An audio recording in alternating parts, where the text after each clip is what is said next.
սպասելի էր, արդյոք զարգացումները տանում էին հենց դրան, թե շարժումը այլ որոշումներ ակնկալում։ Վերջին տարիներին ականատես ենք լինում շատ ապօրինությունների մեր երկրում, ու սա բնավ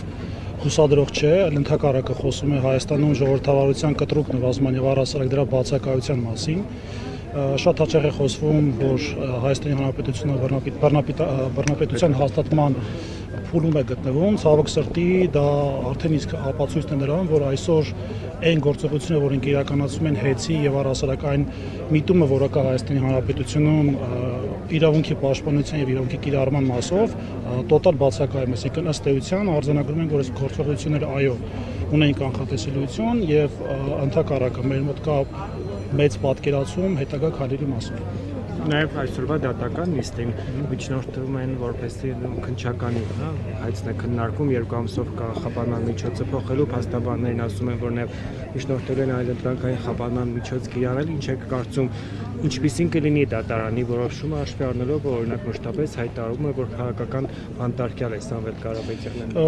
Չեմ կարող այս բան կոնկրետ նշել, թե ինչպիսի որոշում կլինի, չնայած սրանց առաջ որոշումներ, որոնք նույնպես չեն բխել իրավունքի դաշտից, բայց քանի որ կա ընթացող process, չեմ կարող կարծիք հանել, քանի որ կարող է դիտարկվել որպես դատարանի վրա ճնշում։ Ինչ վերաբերվում է կոնկրետ մեծավոր շարժման համակարգող եւ ղեկավար Սամվել Կարապետյանի կալանավորմանը որպես փաստ, դա ուղղակի վառ ապացույց է, թե այսօրվա իշխանությունները ինչպիսի մոտեցում ունեն ազգային բարերար եւ հայի տեսակը պահպանող մարդու հանդեպ եւ այն բոլոր գործողությունները, որոնք արվում են պարոն Սամվել Կարապետյանի նկատմամբ, ուղիղ ապացույցն են, որ այսօրվա իշխանությունները ավելի շատ են ատում հայ ժողովրդին, քան օրինակ Իլհամ Ալիևը։ Եվ նաև ադրբեջանագետ եք դուք, ինչպես կմեկնաբանեք, արդյոք իսկապես Ադրբեջանը պաշտոնական Բաքուն գնում է խաղաղության, ինչպես հայտարարում են Հայաստանի իշխանությունները, նաև հաշվի առնելով, որ վերջերս հայտնի դարձավ, որ Ադրբեջանի բանտում գտնվող հայ ռազմագերիների վերաբերյալ դատական ակտեր են կայացում ընդհանուր միջև ՑՄ ազատազրկում։ Ես ավելի բաց եմ խաղաղություն անցալումը, եթե մարդկանց մոտ կա պատկերացում պատերազմի բացակայությամբ կարելի է փաստել եւ ֆիքսել խաղաղություն, դա այդպես չէ, խաղաղությունը ինքը մեծ կոմպլեքս գործողությունների եւ գործողությունների փաթեթ է, դրա մեջ ներառում է եւ տնտեսական հարաբերությունները, եւ ժողովուրդների հարաբերությունը եւ առհասարակ այն բոլոր ընկալումները, որոնք կան թշնամության ընկալման եւ գործողության մասով, պետքա բացառվեն, բայց